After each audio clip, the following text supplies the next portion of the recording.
Hi ಸ್ನೇಹಿತರೆ, ಎಲ್ಲರಿಗೂ ನಿಶಾ ಕನ್ನಡ ಚಾನಲ್ಗೆ ಮತ್ತೊಮ್ಮೆ ಪ್ರೀತಿಯ ಸುಸ್ವಾಗತ.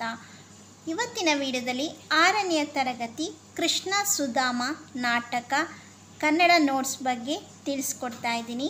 ಈ ವಿಡಿಯೋ ನಿಮಗೆ ಇಷ್ಟವಾದರೆ ಲೈಕ್ ಮಾಡಿ, ಶೇರ್ ಮಾಡಿ. ನನ್ನ ಚಾನಲ್ನ ಇನ್ನೂ ಸಬ್ಸ್ಕ್ರೈಬ್ ಆಗಿಲ್ಲದಿದ್ದರೆ ಈಗಲೇ ಹೋಗಿ ಸಬ್ಸ್ಕ್ರೈಬ್ ಆಗಿ, ಪಕ್ಕದಲ್ಲಿ ಕಾಣೋ ಬೆಲ್ ಬಟನ್ನ ಟಚ್ ಮಾಡಿ. ಲೇಖಕ ವಿ.ಎಸ್. ಶಿರಹಟ್ಟಿ ಮಠರು. ಜನನ 1-2-1953 ಗದಗ ಜಿಲ್ಲೆಯ ಹೊಂಬಾಳ ಗ್ರಾಮದಲ್ಲಿ. ತಂದೆ ಶಂಕರಯ್ಯ, ತಾಯಿ ಗುರುಸಿದ್ದಪ್ಪ. ವೃತ್ತಿ ಮುಖ್ಯೋಪಾಧ್ಯಾಯರು. ಶ್ರೀ ವೀರಭದ್ರೇಶ್ವರ ಪ್ರೌಢಶಾಲೆ, ಹಲಗಲ್ಲಿ, ಬಾಗಲಕೋಟೆ ಜಿ. ಪ್ರವೃತ್ತಿ ಅನುವಾದಕರು, ನಾಟಕಕಾರರು. ಕೃತಿಗಳು: ನಾಟಕಗಳು ತುಂಬದ ಕೊಡ, ನರಗುಂದ ಬಂಡಾಯ, ಮಾಡಿದ್ದುಣ್ಣೆ ಮಾರಾಯ, ಗುಣವಂತ, ರಾಜಕುಮಾರ ಮುಂತಾದ 60ಕ್ಕೂ ಹೆಚ್ಚಿನ ಮಕ್ಕಳ ನಾಟಕ ರಚಿಸಿದ್ದಾರೆ. ಪ್ರಶಸ್ತಿಗಳು: 2002ರಲ್ಲಿ ಕರ್ನಾಟಕ ನಾಟಕ ಅಕಾಡೆಮಿ ಪ್ರಶಸ್ತಿ. ಪ್ರಸ್ತುತ ಪಾಠವನ್ನು ಇವರ ಹೂವಿನ ಹಂದರ ಎಂಬ ಕೃತಿಯಿಂದ ಆಯ್ದುಕೊಳ್ಳಲಾಗಿದೆ. ಈ ಪದಗಳಿಗೆ 2 ಸಮಾನಾರ್ಥಕ ಪದಗಳನ್ನು ಬರೆಯಿರಿ. ಗೆಳೆಯ, ಮಿತ್ರ, ಸ್ನೇಹಿತ. ಹೆಂಡತಿ, ಪತ್ನಿ, ಶ್ರೀಮತಿ, ಮಡದಿ. ರಾಜ, ಅರಸ, ರಾಯ.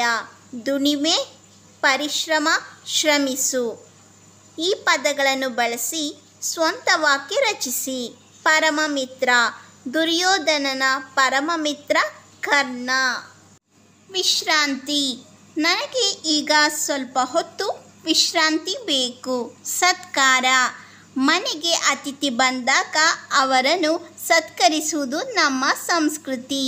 ಸಂತೋಷ: ಪರೀಕ್ಷೆಯಲ್ಲಿ ನನಗೆ ಹೆಚ್ಚಿನ ಅಂಕ ಬಂದುದರಿಂದ ನನಗೆ ಬಹಳ ಸಂತೋಷವಾಗಿದೆ. ಶ್ರಮಿಸು: ರೈತರು ಹೊಲ ಗದ್ದೆಗಳಲ್ಲಿ ಬಹಳವಾಗಿ ಶ್ರಮಿಸುತ್ತಾರೆ. ಕೆಳಗಿನ ಪ್ರಶ್ನೆಗಳಿಗೆ ಒಂದು ವಾಕ್ಯದಲ್ಲಿ ಉತ್ತರಿಸಿ. 1ನೆಯ ಪ್ರಶ್ನೆ: ಸುಧಾಮ ಯಾವುದನ್ನು ಮಾನವ ಧರ್ಮ ಎನ್ನುತ್ತಾನೆ? ಉತ್ತರ: ಜೀವನದಲ್ಲಿ ಬಂದುದನ್ನು ಅನುಭವಿಸಲೇಬೇಕು, ಅದೇ ಮಾನವ ಧರ್ಮ ಎಂಬುದಾಗಿ ಸುಧಾಮ ಹೇಳುತ್ತಾನೆ. 2ನೆಯ ಪ್ರಶ್ನೆ: ಯಾರಿಗಾಗಿ ಶ್ರೀಕೃಷ್ಣನ ಬಳಿ ಸಹಾಯ ಕೇಳಲು ಸುಧಾಮ ಪತ್ನಿ ಹೇಳುತ್ತಾಳೆ? ಉತ್ತರ: ಮಕ್ಕಳಿಗಾಗಿ ಶ್ರೀಕೃಷ್ಣನ ಬಳಿ ಸಹಾಯ ಕೇಳಲು ಸುಧಾಮನ ಪತ್ನಿ ಹೇಳುತ್ತಾಳೆ. 3ನೆಯ ಪ್ರಶ್ನೆ: ಸುಧಾಮನ ಕಣ್ಣಲ್ಲಿ ನೀರು ಏಕೆ ಬಂತು? ಉತ್ತರ: ಶ್ರೀಕೃಷ್ಣ ಸುಧಾಮನನ್ನು ಕೈ ಹಿಡಿದು ಒಳಗೆ ಕರೆದುಕೊಂಡು ಬಂದಾಗ ಸುಧಾಮನ ಕಣ್ಣಲ್ಲಿ ಸಂತೋಷದಿಂದ ನೀರು ಬಂತು. 4ನೆಯ ಪ್ರಶ್ನೆ: ಮನೆಗೆ ಮರಳಿದ ಸುಧಾಮನು ಏನನ್ನು ಕಂಡನು? ಉತ್ತರ: ಮನೆಗೆ ಮರಳಿದ ಸುಧಾಮನು ತನ್ನ ಮನೆಯ ಜಾಗದಲ್ಲಿ ದೊಡ್ಡ ಅರಮನೆ ಇದ್ದುದನ್ನು, ಹೆಂಡತಿ ಮಕ್ಕಳು ರೇಷ್ಮೆ ವಸ್ತ್ರ ಧರಿಸಿ ಮೈ ಮೇಲೆ ಚಿನ್ನದ ಒಡವೆಗಳನ್ನು ಧರಿಸಿದ್ದನ್ನು ಕಂಡನು. 5ನೆಯ ಪ್ರಶ್ನೆ: ಸುಧಾಮನ ಮನೆಯನ್ನು ಕಟ್ಟಿಸಿದವರು ಯಾರು? ಉತ್ತರ: ಸುಧಾಮನ ಮನೆಯನ್ನು ಕಟ್ಟಿಸಿದವರು ಶ್ರೀಕೃಷ್ಣ. ಕೆಳಗಿನ ಪ್ರಶ್ನೆಗಳಿಗೆ 5-6 ವಾಕ್ಯಗಳಲ್ಲಿ ಉತ್ತರಿಸಿ. 1ನೆಯ ಪ್ರಶ್ನೆ: ಕೃಷ್ಣ ಸುಧಾಮರು ಗುರುಕುಲದಲ್ಲಿ ಕಳೆದ ದಿನಗಳನ್ನು ಪರಸ್ಪರ ನೆನಪಿಸಿಕೊಂಡದ್ದು ಹೇಗೆ? ಉತ್ತರ: ಕೃಷ್ಣ ಸುಧಾಮರು ಗುರುಕುಲದಲ್ಲಿ ಒಟ್ಟಿಗೆ ಊಟ ಮಾಡುತ್ತಿದ್ದದ್ದು, ಕಟ್ಟಿಗೆ ತರಲು ಹೋಗುತ್ತಿದ್ದದ್ದು, ಗುರುಮಾತೆ ಕೊಟ್ಟಿದ್ದ ಹುರಿದ ಕಡಲೆಯನ್ನು ಸುಧಾಮನಿಂದ ಕಸಿದುಕೊಂಡು ತಿಂದದ್ದು ಎಲ್ಲವನ್ನು ನೆನಪಿಸಿಕೊಂಡರು. 2ನೆಯ ಪ್ರಶ್ನೆ: ಕೃಷ್ಣನು ಸುಧಾಮನಿಗೆ ಮನೆ ಕಟ್ಟಿಸಿಕೊಟ್ಟ ಸಂದರ್ಭವನ್ನು ವಿವರಿಸಿ. ಉತ್ತರ: ಕೃಷ್ಣನು ಸುಧಾಮನಿಗೆ ಮನೆ ಕಟ್ಟಿಸಿಕೊಟ್ಟ ಸಂದರ್ಭವನ್ನು ಸುಧಾಮನ ಹೆಂಡತಿ ಶ್ರೀಕೃಷ್ಣನು ಮನೆ ಕಟ್ಟಿಸಿದ ರೀತಿಯನ್ನು ಈ ರೀತಿ ವಿವರಿಸಿದಳು. ನೀವು ದ್ವಾರಕಾ ನಗರ ತಲುಪಿದ ದಿನವೇ ಅಲ್ಲಿಂದ ಸೇವಕರ ದಂಡು ಬಂತು. ಬೇಕಾದ ಎಲ್ಲ ವಸ್ತುಗಳನ್ನು ತಂದರು. ಚಕಚಕಂತ ಮನೆ ನಿರ್ಮಿಸಿದರು. ನಮಗೆಲ್ಲ ಹೊಸ ಉಡುಪು ಆಭರಣಗಳನ್ನು ಸಹ ಕೊಟ್ಟರು. ಕೆಳಗಿನ ಮಾತುಗಳನ್ನು ಯಾರು ಯಾರಿಗೆ ಯಾವಾಗ ಹೇಳಿದರು? 1ನೆಯ ಪ್ರಶ್ನೆ: ನನ್ನನ್ನು ಕಂಡರೆ ಅವನಿಗೆ ಅಪಾರ ಪ್ರೀತಿ, ಸ್ನೇಹ, ಗೌರವ. ಉತ್ತರ: ಈ ಮಾತನ್ನು ಸುಧಾಮನು ಶ್ರೀಕೃಷ್ಣನ ಬಳಿ ಸಹಾಯ ಕೇಳಲು ಹೇಳಿದ ತನ್ನ ಹೆಂಡತಿಗೆ ಹೇಳಿದನು.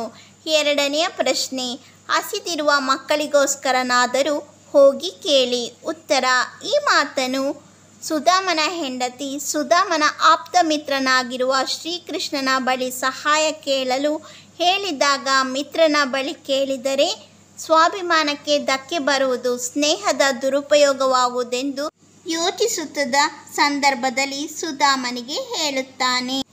ಮೂರನೆಯ ಪ್ರಶ್ನೆ, ನನಗೆ ಗುರುಕುಲದ ಜೀವನ ನೆನಪಾಗುತ್ತದೆ.